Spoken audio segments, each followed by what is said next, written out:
So to make an editable PDF in Google Slides, first thing you need is your PDF and then obviously an empty presentation. So we'll do an example with this worksheet. So whenever you have a PDF, you want to make sure that first you open it in Acrobat, that it's not in Chrome.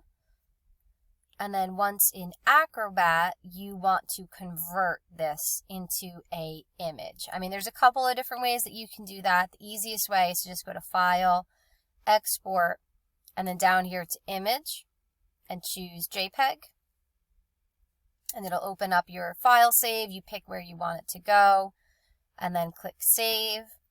And then remember that it'll save each page as its own image file. Once you do that, you go back into your slides, which I got to get to in a moment. And then you're going to set the background of that, of your empty slide as that picture. And then you can put your editable text over it. When you have a new presentation, just go to File and Page Setup. And you can custom set your slide background to any size that you want. So if you're doing PDF, you'll probably do standard printer paper, 8.5 by 11. If you want to do half a page, you can do 8.5 by 5.5, any way you want to set up your page. Once you do that, right, you get a new slide. Go to Change Background.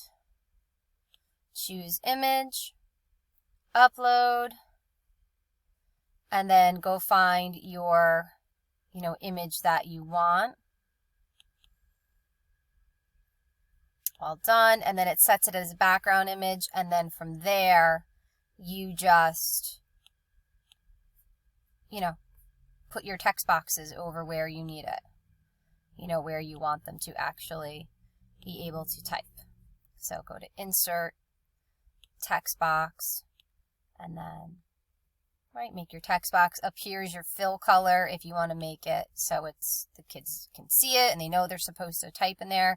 You can make it transparent and then just put maybe like a border around it, if you want to make it more general, whatever your style is. Remember to turn off auto fit if you want to set the size of the box.